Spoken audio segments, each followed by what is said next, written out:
Okay, so we have the live audience here and also the virtual audience. I can see the participants. So we're going to start the talk. Please allow me to introduce our speaker today. We have Dr. Chi Zhang, is an assistant professor of the Computer Science and Engineering and Artificial Intelligence Institute at our school, University of South Carolina. He got his PhD from the Computer Science and Engineering Department at the University of Michigan. His research aims for solutions for coordinating systems of decision-making agents operating in uncertain dynamic environments.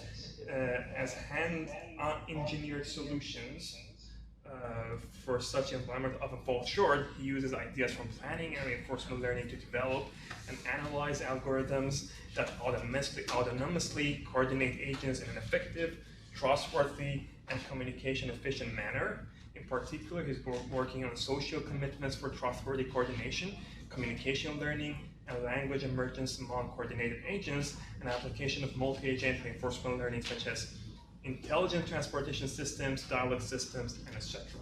As I mentioned, Dr. Zhang is a faculty member in our department, so we are fortunate to have him here as well. I'm going to go ahead and share the screen and share his slides, and you can start anytime. So let me allow me to share content.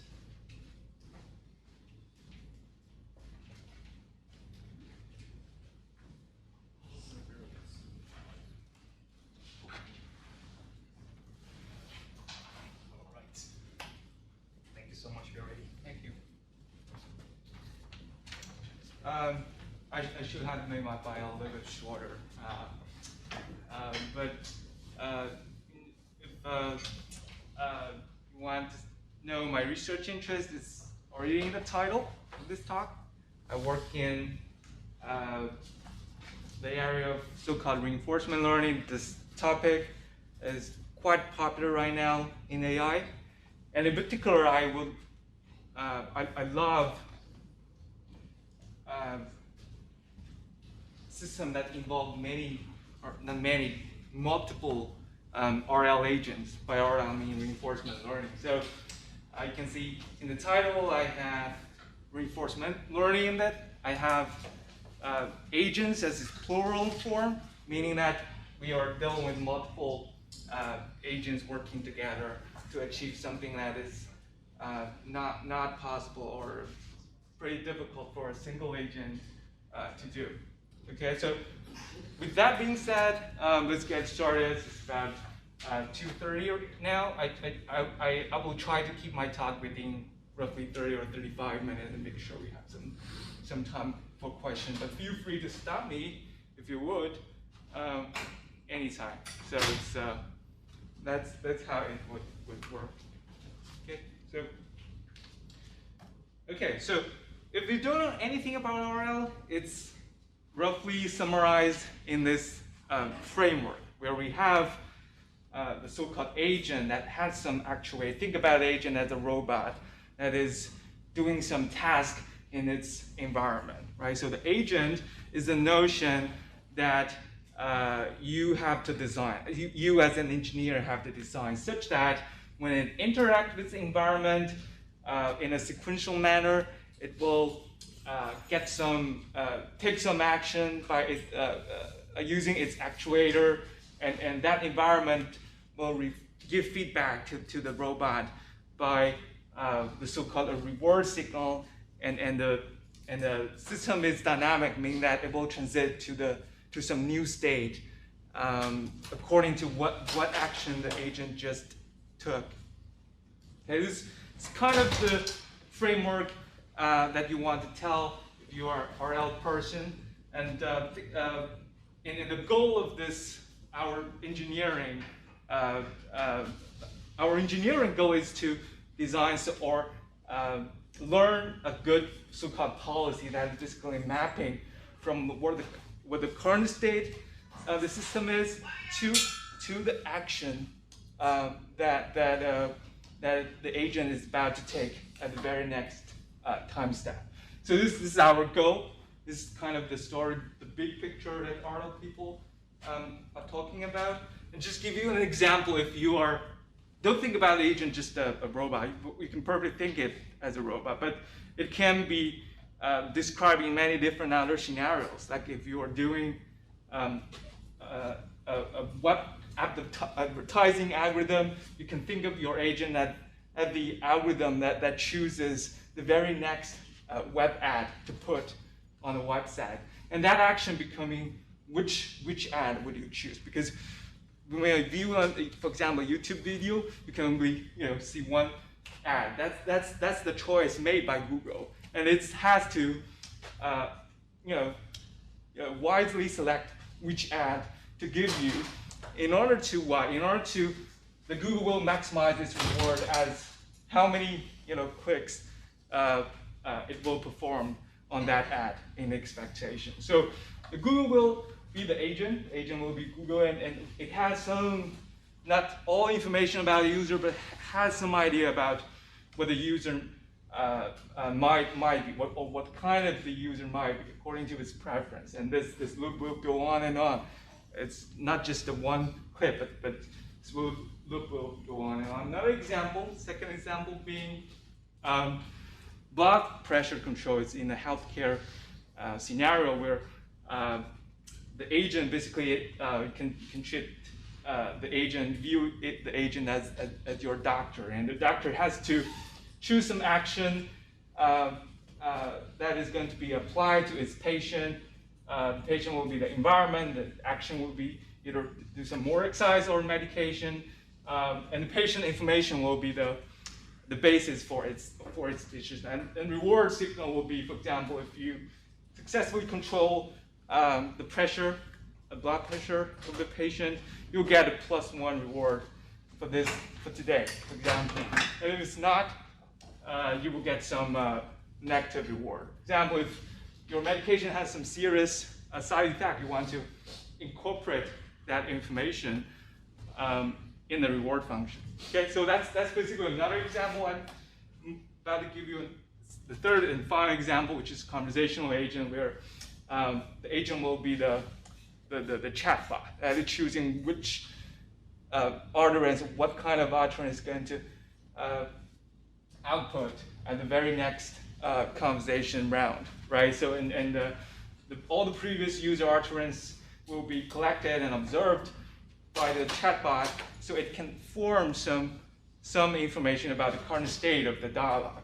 So it can, in principle, choose what to speak next, and implicitly or explicitly, the chatbot will maximize some reward signal that is going to reflect how well the chatbot is doing. For example, you can assign some numerical reward to whether the task of this chatbot is completed or not. For example, if the user is trying to book a restaurant or hotel, that is a specific task that the chatbot is performing.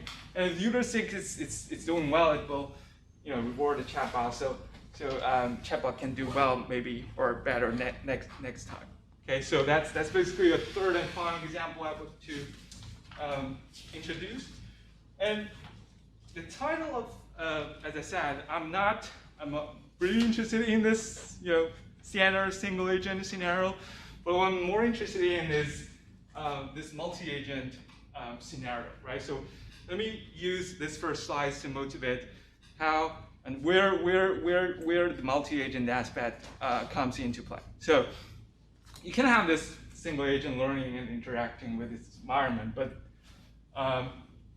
many algorithm and in many environments, such learning is pretty unstable because of many reasons. So I will give you an example showing the instability of such single agent learning paradigm.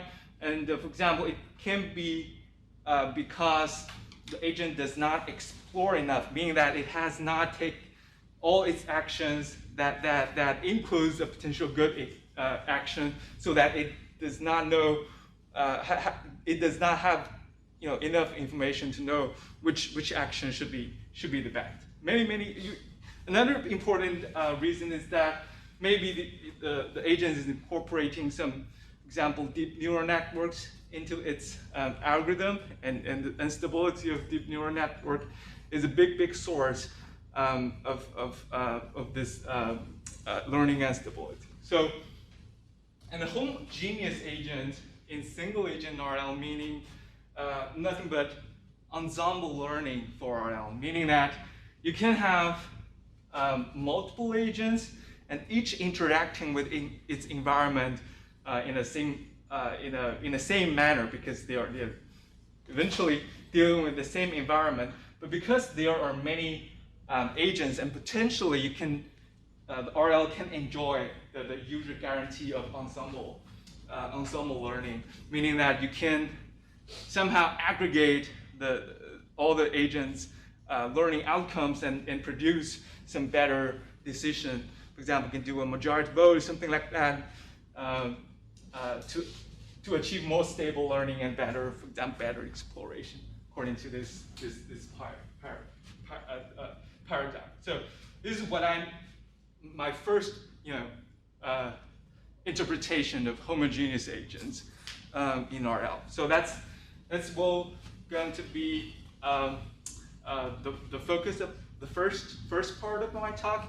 And a common example here, for example, if you are a student, you are the agent, you want to try to pass the final exam of the course, in principle, the environment, the final exam or the course, you can interact with such an object in isolation, But it's not what we do. What we do is we put you together, and you can learn from each other. For example, you can learn from your teammate, or you can learn from more things, such that eventually you will go into deal with the final exam in isolation, separately within yourself.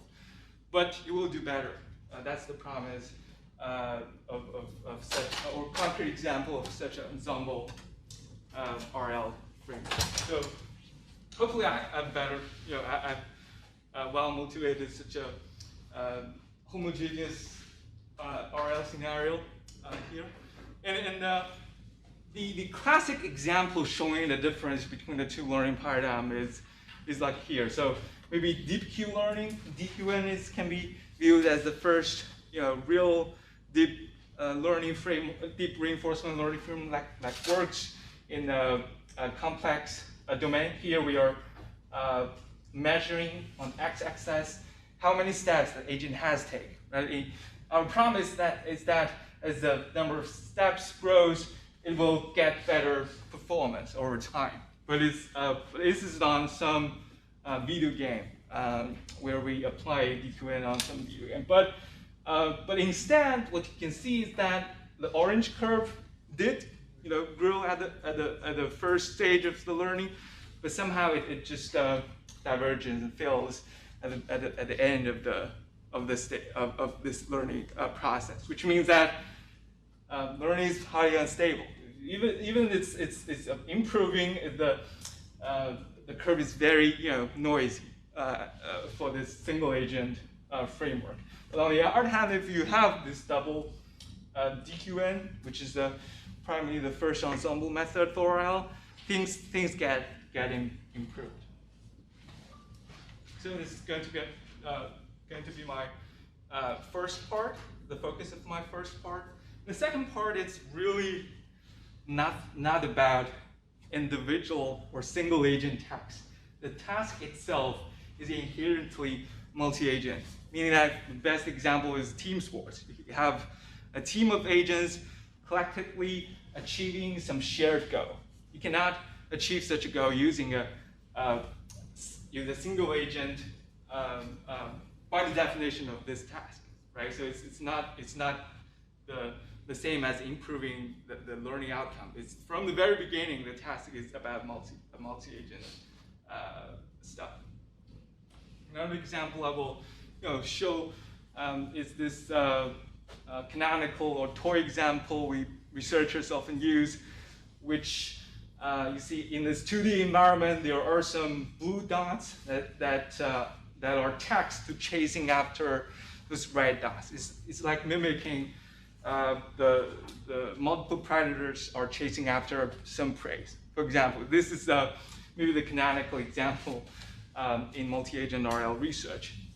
So this is going to be the focus of my second part, meaning that I'm going to talk about, if you notice about that, is every blue dot is roughly the same. That there is some symmetric structure in this game, meaning that all those blue dots are homogeneous, right? So all those red dots are homogeneous, but they don't belong to the same type. But within a group, they are homogeneous. Same thing for the team spots. So each player, so 11 players from a soccer team, and you can view all the players as homogeneous. Of course, in reality, you do have rows, right, assigned to different players, but that's not the rule of the game. That's just how people play this game so that it play well. So the nature of the game of this soccer is that all these 11 players, except of course for the goalkeeper, all those rest of the 10 players are homogeneous. You cannot tell the difference between them. So that's what I mean by homogeneous agents. But of course you can have heterogeneous agents, and that's perfectly fine. But it's not going to be the scope of my talk. I do think that heterogeneous case is equally important, if not more. So unfortunately, the focus of the talk is going to be on homogeneous agents. Okay. Without further ado, let's dive into the actual work I did with my students. And the first part is about a work I recently finished with my student Yuxiang, and the second part is about a work I'm working now with my student Ying. The second part is quite a work in progress stuff, but the first part is pretty complete. Okay, so Taisman, if you're feel free to contact me if you're interested in this topic. And working with us. Hopefully, I can get you interested in this. So I need to talk a little bit more about some prerequisites right now. It's like how do you mathematically formulate or describe such a reinforcement learning process? Basically, what the policy will do is it will prescribe some action in each state, and the environment will tell you what the next state will be and give you associated reward signal. And which means that if you follow such a policy, it will produce a stochastic path. This is the first bullet of such a so-called Markov decision process, MDP.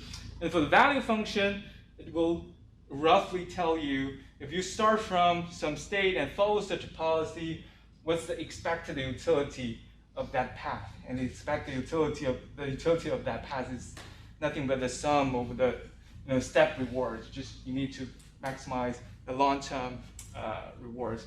And this second and third bullet are just some famous Bellman equations relating the values of different states, such that you can, in principle, form a system of linear equations to solve for the value of this policy in each state. So if you don't know the details, do not bother. But if you do, it's just a refresher, reminder of what we are interested in or trying to solve in this problem. The famous algorithm is QLearning, where you not just want to evaluate the value of some policy, but you want to try to find the value of the best policy, the best thing that the highest expected value that you can achieve in such MDP. So there's a standard, canonical or classic way of approximating such a value function from data, which is called QLearning. It's quite classic. Again, if you don't know the definition, do not bother too much. But otherwise, it's just a quick refresher of what we are talking about. The important property of QLearning is that it's so-called off policy. It's a big concept in RL, meaning that if an RL is on policy, it can only learn on data produced by the agent itself, right? So that sounds awkward, but it's actually many algorithms do have such a constraint in order for them to succeed, right? So if you don't guarantee that data is coming from the same distribution of the current agent, things can diverge, for example, or collapse. But fortunately, QLearning is not, excuse me. So if you do have your algorithm to be on policy, then each agent will only be able to interact with the data that it produces, such that if you treat the agent as an ensemble, each agent will learn on its own data. It's pretty data efficient, which means that agent, for example, I cannot use the agent J's data to improve its behavior or its policy. So when you have an ensemble, it can have, for example, some downstream tasks to do, but we are now talking about the data part of this story. But fortunately, QLearning is off policy, meaning that it can learn on arbitrary data. Even some data produced by other agents can learn. So it's the definition of off policy, and which means that in principle, if you apply QLearning and choose your QLearning as a default algorithm for those agents, they can do data sharing. You can share data between them, and hopefully it improves the data efficiency, right? So that's the basic nice property of QLearning. So that let's do an application of such a paradigm where we do have an ensemble of so-called DQNet, DQN agent, and what we do is that we want to summarize this agent, those agents learned into some policy of a smaller size. This is called policy distillation, meaning that you learn something with the big or large neural networks, but ultimately you want to deploy this neural network on some, for example, some mobile devices, which means that you can really deploy some small models, and that red curve or red arrow is to say I want to distill the knowledge learned by those agents into something smaller, such that I can deploy them in a resource efficient manner. So yeah, we think that's a pretty good idea, because the ensemble, as I said, will improve the learning stability, and I'm expecting that the student network, what has been distilled, will perform quite well according to this ensemble model. And the distillation loss function is a little detail I don't want to spend too much time on. But the story is that we tested that, just tested on Atari games, and you can see the font size is not large enough. You can see that, for example, the last row, which is about the game of sequence, the second column is about that ensemble idea, which is in contrast with the first row is about the vanilla single agent stuff.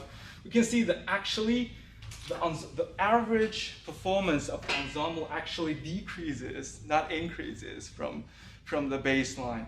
But in contrast, the student score, what has been distilled, actually improves. So this pattern we have observed for many games, not one game, and a similar story can hold on another different different suite of tasks, which means that we have a continuous control task, which is more familiar with, for example, robotic people. The takeaway is that if you do this kind of QLearning ensemble idea for policy distillation, can have better distillation rate, which means that if the teacher performance is the same, student performance can be improved due to the ensemble learning benefits. This ratio is higher, but because the teacher performance can drop, sometimes you don't enjoy the absolute value to be higher, right? So that's kind of surprising. This is something that we want to improve. We want to keep the first bullet, but flip the second bullet. We want also not the ratio to be higher, but the teacher performance at least does not drop. So this is kind of the thing we are trying to do. Yep. That's a question about that, for me to understand. So when we say, so what do we mean by teacher and a student here, and what are the agents? Right. I apologize. So because you are doing distillation, so what the network that's distilling is the student, and the network that's being distilled from is the teacher. So you have an ensemble of teachers, and you want to find a smaller model, which we call the student. That's the standard word we use for the distillation part. So the point is, very good, thanks for the question. The point is that you have an ensemble method to form your teacher that will hurt your absolute performance somehow. It's kind of surprising, and we are verifying such a phenomena in a very simple experiment where we go to the extreme case where we only have one agent I to interact with the environment and collect data, but have another agent to reuse that data. So we want to see. So what we are expecting is that the QI, because it's using its own data, will follow the standard DQN results. But what is surprising is that although DQN is in principle off policy, meaning that it can in principle use other agents' data, but the performance of this grade, this QG agent, just drops. So this gap is what was surprising, a little bit surprising to me, and meaning that although QLearning is off policy, actually if you do have such discrepancy between the data and your policy and the learner, then you do have some, you can be hurt by this discrepancy. So this is kind of the small example we're illustrating, meaning that if you have an ensemble, right, ensemble of size m, only 1 of m of the data, because they are sharing data, only 1 over m of the data is produced by yourself. So you can easily fall into the situation of this gray agent. So this is kind of the thing we want to fix, and we have some theoretical justification of that. But in respect of time, I'll just skip it. And the quick fix that we did is by the mechanism of double distillation, which means that we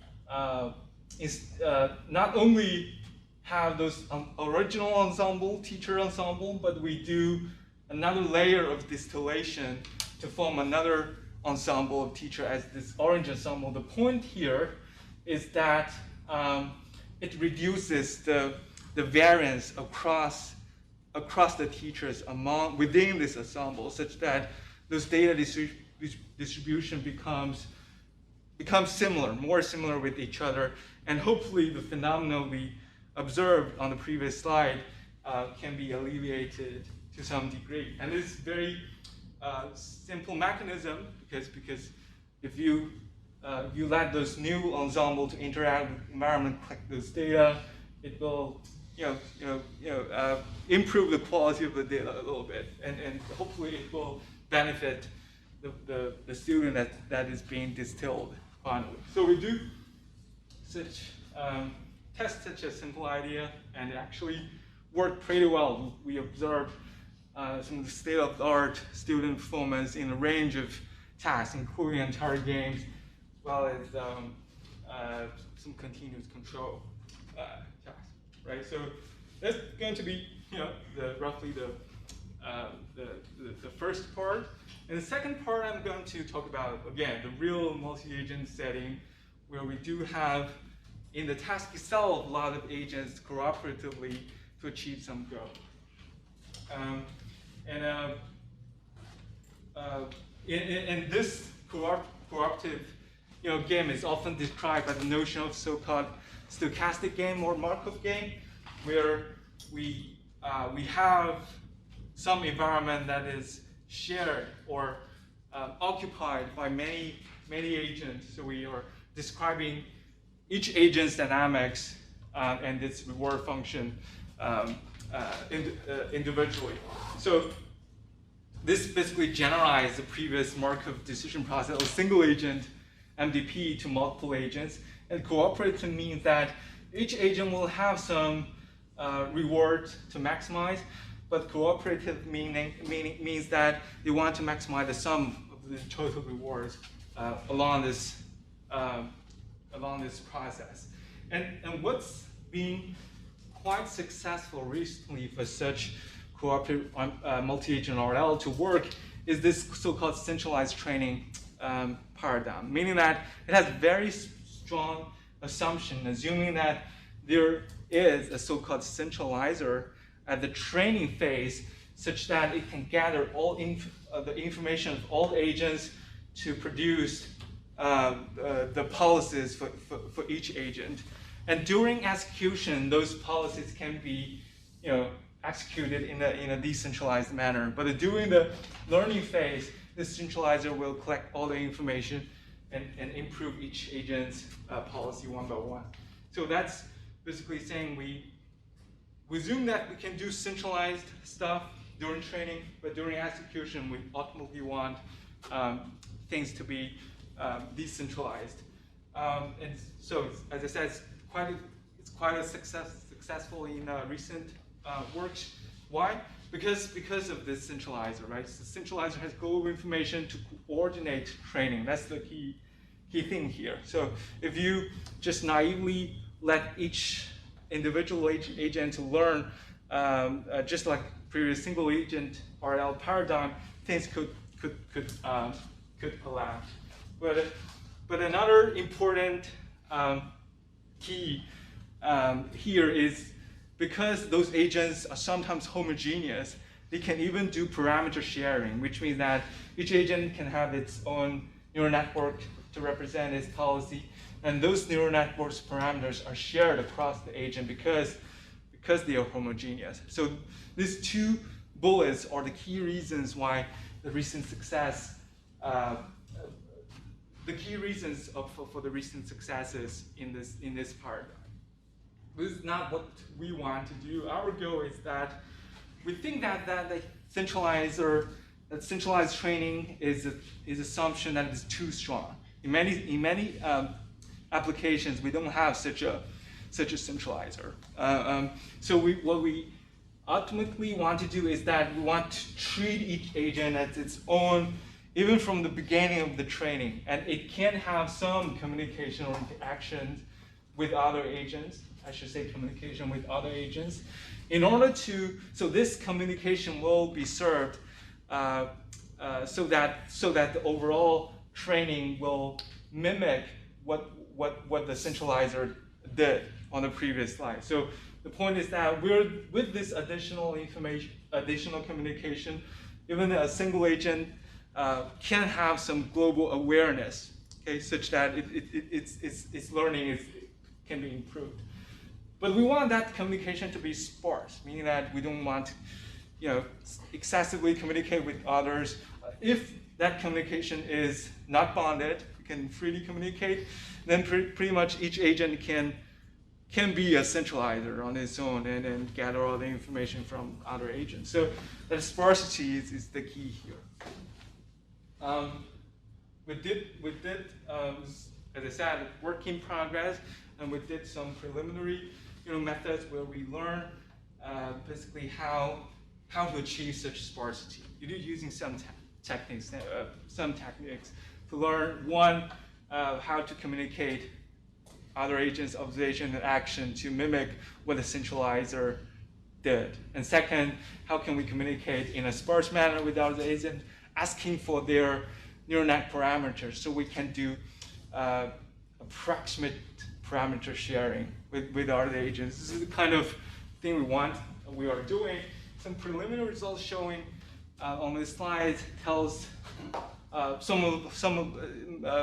many parts of our story. We have on the orange curve, the lower curve, is when each agent is learning independently, right? There's no communication happen with them, and so this will be the performance of those independent learning agents as time or steps grows, and the red curve will be the perfect communicated case, which means that it can have excessive or no bound. They have no bound on how much they can communicate. So pretty much every agent can be the centralizer, so they will achieve the best performance. And our method is illustrated in this blue curve, which compared with the centralized method, only use 7% bandwidth for communicating with the parameters, and roughly we set the observation action communication to be the 50%. But the point is that if you just do random communication, you use that 7 plus 50 bandwidth and decide randomly with which agent communicate, then performance will deteriorate as shown in this green curve. Yes, please. So it is a difference between, like, for example, blue dots separately chosen for one, orange, pink dot, or if they are together and share information about the environment and the position of the red dots. Good example. So every blue dot can only observe a vicinity of the map. So what's challenging here is that if you think, for example, if several blue dots are chasing after a same pink dot, then perhaps the communicating between them, between this subset of blue dots, are very important. So this is kind of the thing we are trying to see. If, for example, we just randomly pick someone to communicate, it's not going to be as effective as communicating with the ones that you are actually cooperating with. So that selective communication is the key the key of this performance gap.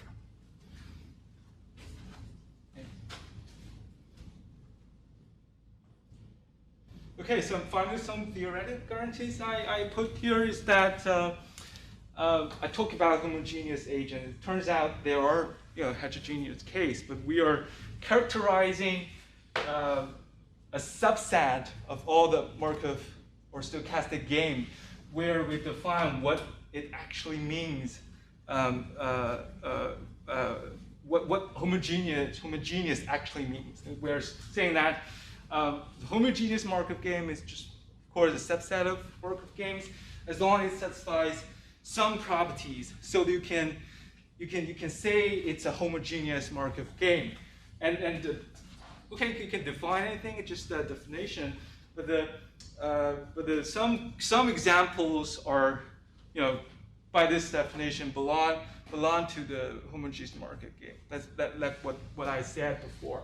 But the important thing is that under this homogeneous Markov game, we prove a theorem saying that if you just use their observation, agent's local observation to form some policies, then that parameter sharing, meaning that you tie those parameters among those agents, that practice incurs no suboptimality. So the alternative is that you don't tie the parameters across the agent, right? So you can have more flexibility. It's more general in principle.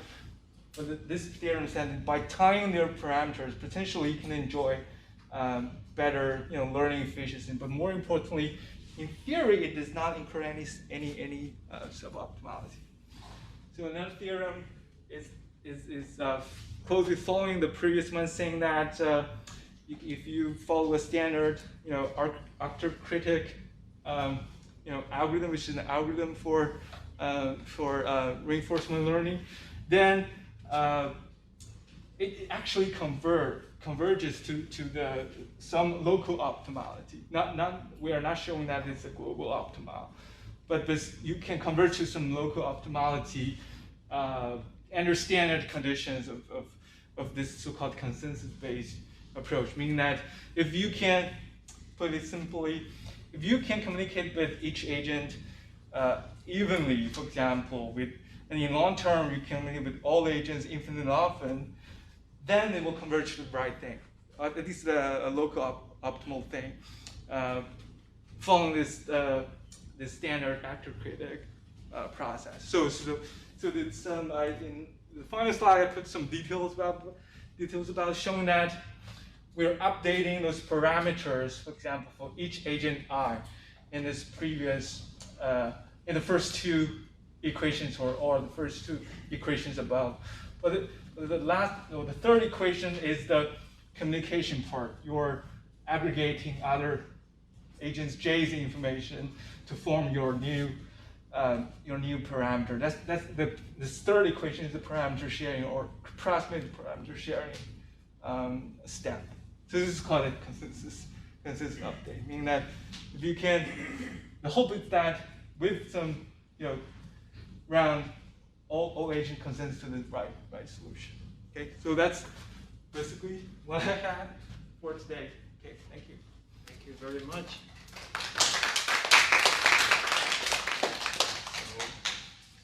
Thank you so much. Great projects. Specifically like the fact that Arsenal was one goal ahead of Liverpool in that soccer game. Right? I didn't know that. That is great, yes. I've been attention to that part. So I guess we have time for one question.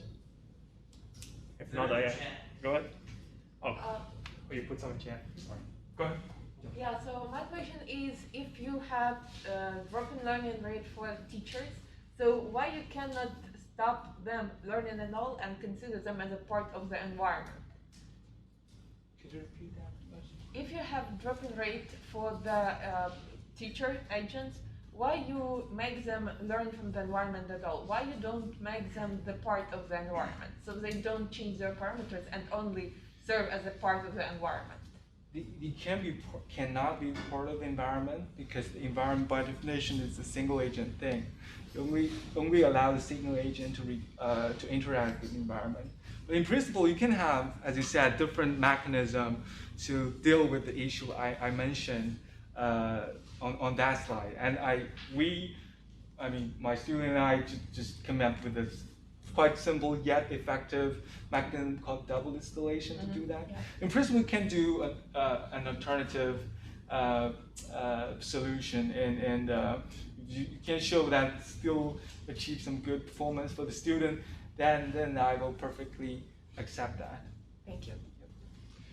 So we actually have two interesting questions here. So one of is from Brandon. You want to go ahead and answer a question? Yeah, I guess I was just, at the very beginning, you were talking about like kind of how it worked and how they interacted with each other.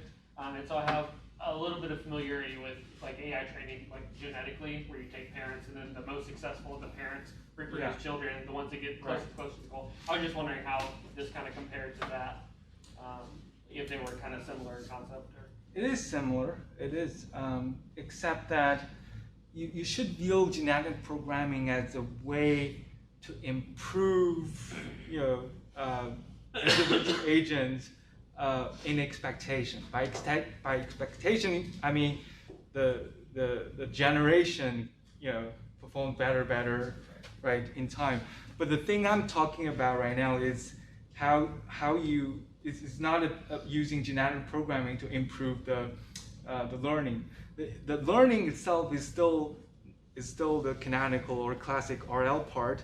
The thing is that within that RL part, how do you aggregate the improvement in some way? But maybe you're right. So some ideas from genetic programming can do that aggregation.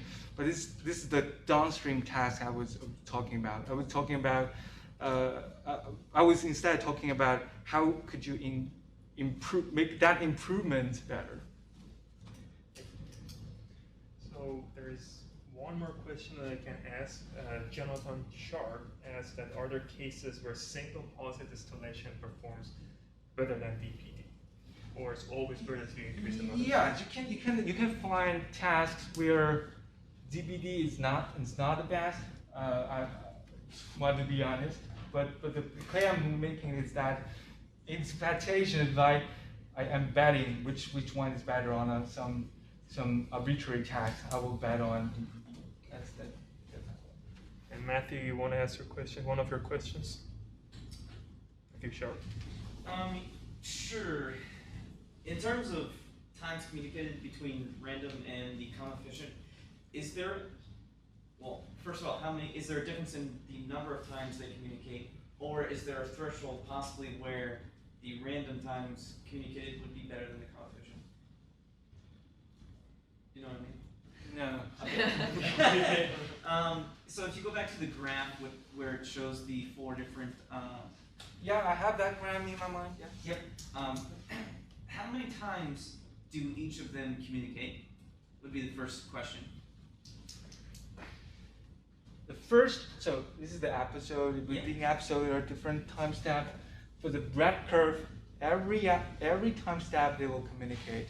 Okay. So for parameter sharing, or I think it should, because the learning is done on an episodic scale. So every episode it will communicate for the red curve.